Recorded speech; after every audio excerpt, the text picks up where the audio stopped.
Hi hello friends, welcome back to our channel. இன்றைக்கி நம்ம இந்த வீடியோவில் என்ன பார்க்க போகிறோம் அப்படின்னா, மாட்டு சாணத்தை எப்படி நம்ம செடிகளுக்கு உரமாக யூஸ் பண்ணலாம் அப்படிங்கிறத தான் பார்க்க போகிறோம். நம்மள சிலருக்கு வந்துட்டு மாட்டு சாணத்தை எப்படி யூஸ் பண்ணுறது அப்படிங்கிறது தெரியாது, அப்படியே யூஸ் பண்ணிடுவோம். அதை எப்படி ஸ்டெப் பை ஸ்டெப்பாக வந்து யூஸ் பண்ணேன் அப்படிங்கிறத இந்த வீடியோவில் பார்க்கலாம். வாங்க ஃப்ரெண்ட்ஸ், வீடியோக்குள்ளே போகலாம்.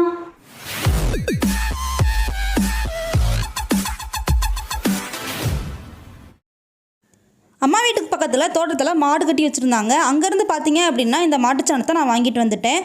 சரி, இதை நம்ம போய் வெயிலில் காய வைக்கலான்னு சொல்லிட்டு எங்கள் வீட்டு மாடியில் போய் காய வைக்கலான்னு சொல்லி நாங்கள் மேலே ஏறிட்டோம். தரையில் விரிச்சா அழுக்காயிருமேன்னு சொல்லிட்டு நாங்கள் ஒரு சாக்கு எடுத்துக்கிட்டோம். அதே மாதிரி வரட்டி தட்டுற மாதிரி தட்டி இந்த சாணியெல்லாம் நம்ம வந்து தட்டி எடுத்துக்கலான்னு சொல்லி தட்டி எடுத்தாச்சு. எல்லா சாணியுமே தட்டினதுக்கப்புறம் பார்த்தீங்க அப்படின்னா மேலே ரொம்பவே அடர்த்தியாக இருக்கிறது எல்லாத்தையுமே காயணுங்கிறதுக்காக கொஞ்சம் நல்லாவே கையால் பரப்பி விட்டு தட்டி வச்சாச்சு. இப்போ இந்த ஒரு சாக்கு ஃபுல்லாகவே நம்ம வந்து சாணியை வந்து நல்லாவே தட்டி வச்சுருக்கோம். இது நல்லாவே வெயிலில் காயட்டும். இந்த சாணியெல்லாம் நல்லா காஞ்சு வரட்டி மாதிரி வரணும். ஸோ நல்லா காயட்டும். காஞ்சதுக்கப்புறம் நம்ம எடுத்துக்கலாம். நம்ம மாடியில் காய வச்சுருந்தோம். நல்ல வெயில் இருந்தனால 2 நாள்லேயே இந்த மாதிரி நமக்கு வரட்டி தயாராகிருச்சு. இதை வச்சு தான் நம்ம இப்போ வந்து உரம் தயாரிக்க போகிறோம். அதுக்கு நம்ம என்ன பண்ண போகிறோம் அப்படின்னா, இந்த சாணியை நல்லாவே உதுத்து விட போகிறோம். கையில் உதுத்து விடுறதுக்கு ரொம்பவே கஷ்டமாக இருந்தது. இவ்வளோ வரட்டையுமே வந்துட்டு நம்ம கையிலேயே எப்போ வந்து உதுத்து விடுறது அப்படின்னு சொல்லிட்டு நான் என்ன பண்ணினேன் அப்படின்னா, ஒரு சுத்தியில் வச்சு எல்லாத்தையுமே தட்டி எடுத்துடலான்னு சொல்லிட்டு தட்டி எடுக்க ஆரம்பிச்சிட்டேன்.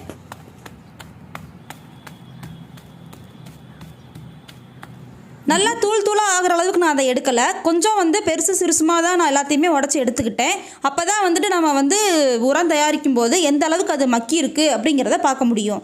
நான் வந்து இது ஃபுல்லாகவே தட்டி எடுக்கும்போது பார்த்தீங்க அப்படின்னா இந்த ஒரு சின்ன முரத்துலையும் ஒரு டப்பாலையுமே ஃபுல்லாகவே வந்துச்சு. அடுத்த ஸ்டெப்பாக இதை மக்க வைக்கிறதுக்காக நான் மண் எடுத்திருக்கேன். இந்த மண் பார்த்தீங்க அப்படின்னா நான் வந்து செடிகளுக்கு யூஸ் பண்ணுற மண் தான். தோட்டத்து மண் இல்லைன்னா செம்மண் எதுனாலும் நம்ம எடுத்துக்கலாம். ஒரு டப்பாவில் பார்த்தீங்க அப்படின்னா இந்த மண்ணை வந்து நான் கீழே கொஞ்சம் போடுறேன். நம்ம வந்து ஒரு 2-3 லேயர் வந்து இந்த மண்ணை நம்ம வந்து போட்டுக்கிட்டு அதுக்கு மேலே பார்த்தீங்க அப்படின்னா நாம் இப்போ தட்டி வச்சுருக்கிற வரட்டியுமே அது மேலே போட்டுக்கலாம். இப்போ நம்ம தட்டி வச்சுருந்த எல்லா வரட்டியுமே இதில் போட்டுக்கலாம். இப்போ மரத்தில் இருக்கிறத போட்டாச்சு. அடுத்து பார்த்தீங்க அப்படின்னா டப்பாவில் உள்ளதையுமே போட்டுட்டு நம்ம மேலே வந்து திருப்பி மண் போட்டுடலாம். இது கூட நம்ம கோகோபிட் இருந்தாலுமே அதையுமே சேர்த்துக்கலாம், சீக்கிரமாக மக்கிரும். இப்போதைக்கு நான் மண் மட்டும்தான் போடுறேன். 2-3 லேயர் நம்ம மண் போட்டுட்டு அதுக்கு மேலே என்ன பண்ணுறோம் அப்படின்னா, என்னென்ன குப்பை இருக்கோ அது எல்லாத்தையுமே இப்போயே நம்ம எடுத்துடலாம். இப்போ இது மேலே தண்ணி ஊற்றணும். நம்ம வந்து பக்கெட்டில் வந்து தண்ணி எடுத்துகிட்டு கப்பில் அப்படியே ஊற்றிட வேணாம், எல்லா மண்ணுமே உள்ளே போயிடும். நான் இப்போ ஊற்றுற மாதிரி ஒரு வாட்டர் பாட்டிலில் மூடியில் ஓட்டையை போட்டுட்டு இந்த மாதிரி நம்ம மேலே வந்து தெளிச்சு விட்டோம் அப்படின்னா ஈவனாக வந்து தண்ணி வந்து வந்துடும். மேலே மண் இருக்கும். இந்த தண்ணி வந்து கீழே வரைக்கும் போகணும். அதனால தான் ஈவனாக எல்லா பக்கமுமே நனையிற மாதிரி நிறையவே தண்ணி இதிலேருந்து நம்ம தெளிச்சிடலாம்.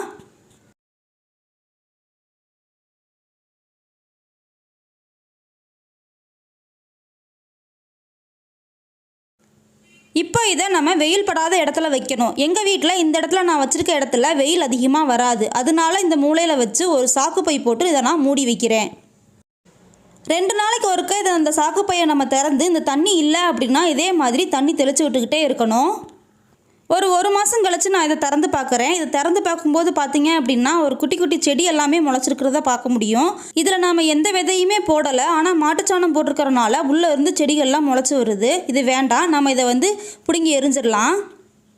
அதுக்கப்புறம் என்ன பண்ணணும் அப்படின்னா, ஒரு குச்சியை வச்சு நம்ம இதை வந்து கிளறி விடணும். உள்ளுக்குள்ளே இறுக்கமாக இருக்கும் இல்லையா, எல்லா மண்ணும் வந்து கலந்துக்கிற மாதிரி நம்ம கலந்து விடணும். கோகோபிட் இருந்தது அப்படின்னா இந்த நேரத்தில் நம்ம இதை கொட்டி அது கூட வந்து கலந்து வைக்கலாம். நான் இடையில இதில் கோகோபிட் கலந்தேன், ஆனால் அதை வந்து என்னால் வீடியோ எடுக்க முடியல. நீங்களும் என்ன பண்ணுறீங்க அப்படின்னா, இடையில கோகோபிட் இருந்தது அப்படின்னா அது கூட சேர்ந்து நம்ம கலந்து வச்சிடலாம். இப்போ கிட்டத்தட்ட ஒரு 3 மாதத்துக்கு மேலே ஆயிடுச்சு. இது எப்படி வந்திருக்கு அப்படின்னு சொல்லிட்டு நம்ம இதை வந்து ஒரு சட்டியில் வந்து நம்ம வந்து கொட்டி பார்க்கலாம். இப்போ பார்த்தீங்க அப்படின்னா அந்த டப்பாவில் உள்ள எல்லா மண்ணையுமே நான் கொட்டிட்டேன். அந்த டப்பாவுக்குள்ளே மண் கிடையாது. இப்போ நம்ம சாணி வந்து எப்படி போட்டிருந்தோம் அப்படின்னா கொஞ்சம் பெருசும் சிறுசுமாக எல்லாமே சேர்ந்து தான் போட்டிருந்தோம். ஆனால் இது எல்லாமே மக்கி என்ன ஆயிடுச்சு அப்படின்னா ஒரு மண் மாதிரியே ஆயிடுச்சு. தனியாக அந்த பச்சை கலரில் சாணி வந்து எனக்கு தெரியல. இது எல்லாமே மக்கிருச்சு.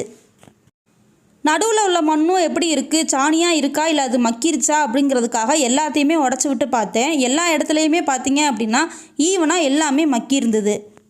பக்கத்தில் போய் காட்டுறேன் பாருங்கள். இந்த மண் எல்லாமே பார்த்தீங்க அப்படின்னா தண்ணி ஊற்றின மாதிரி எல்லாமே கொஞ்சம் கெட்டியாக இருக்கே தவிர்த்து எல்லா சாணியுமே மக்கிருச்சு. இனி இதை நம்ம செடிகளுக்கு உரமாகவும் யூஸ் பண்ணிக்கலாம். இல்லை அப்படின்னா இந்த மண்ணை வச்சு செடியுமே நம்ம வளர்க்கலாம். செடிகளுக்கு உரமாக எப்படி யூஸ் பண்ணுறது அப்படின்னா, ஏற்கனவே நம்ம செடி வச்சிருக்கிற தொட்டியில் மண்ணுகளுக்கு மேலே இன்னும் கொஞ்சம் இந்த மண்ணை நம்ம தூவி விட்டோம் அப்படின்னா அது உரமாகவே யூஸ் ஆயிரும்.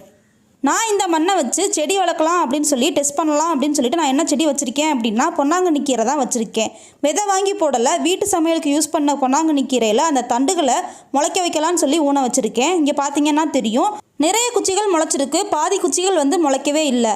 ஆனால் இந்த மண்ணில் நல்லாவே கீரை வளர்ந்துருக்கு. இந்த உரத்தை எங்கள் வீட்டு மாடி தோட்டத்தில் உள்ள எல்லா செடிகளுக்குமே அப்ளை பண்ணி பார்த்தேன். ரிசல்ட் நல்லாவே இருக்குது. இந்த வீடியோவில் சொல்லியிருந்த மாதிரி தான் நம்ம வந்து இந்த மாட்டு சாணத்தெல்லாம் வந்து நம்ம உரமாக யூஸ் பண்ணணும். அந்த மண்ணை வச்சு தான் நான் இந்த பொன்னாங்கண்ணி கீரையை வளர்த்துருக்கேன்.